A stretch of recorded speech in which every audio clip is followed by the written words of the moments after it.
नमस्कार, कीर्तीज किचनमध्ये आपल्या सर्वांचे खूप खूप मनापासून स्वागत।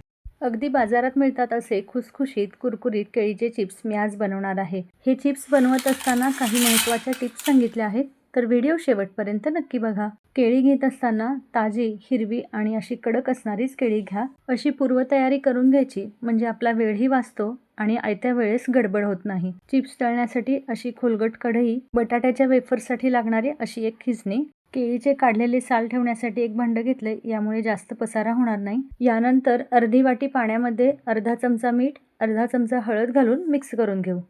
केळीची साल काढून घेत आहे तोपर्यंत तेल गरम करण्यासाठी ठेवले। व्यवस्थित अशी केळीची साल काढून घ्यायची। थोडा जरी सालीचा भाग राहिला तर तळताना हे चिप्स काळे पडतात।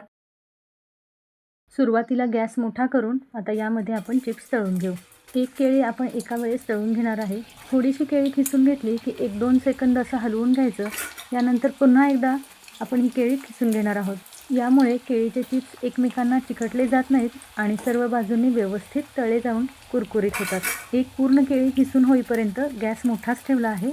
अगदीच पातळ केले तर जास्त तेलकट होतात, त्यामुळे बटाट्याचे वेफर्स करतो तेवढ्या जाडीचे हे ठेवायचे। 1 मिनिटभर तळून घेतल्यानंतर 1 चमचा हळद आणि मिठाचं करून घेतलेलं पाणी घालू।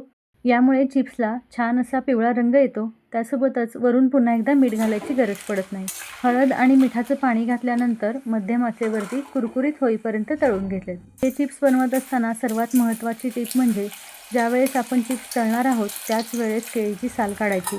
जर सर्व केळींची साल आधीच काढून ठेवली तर केळी एकतर मऊ पडते, त्यासोबतच काळीसुद्धा पडते। तळत असताना अशा पद्धतीने केळी एकमेकांना चिकटली तर लगेच वेगळी करून घ्यायची, नाहीतर चिकटलेली बाजू ही मऊ राहते। यासोबतच बाजारात मिळणारे केळीचे हॉट चिप्सही मी बनवले आहेत, तर याची रेसिपी तुम्हाला बघायला आवडेल का? मला कमेंटमध्ये नक्की सांगा। चिप्स आता तयार झाले आहेत। असा पिवळा रंग आला की काढून घ्यायचे। चिप्स तयार झाले म्हणजे मस्त असा खुळखुळ आवाज तर येतोच, त्यासोबतच तेलातील बुडबुडेही अगदी कमी होतात। यानंतर अशा प्रकारच्या चाळणीमध्ये चिप्स काढून घेते।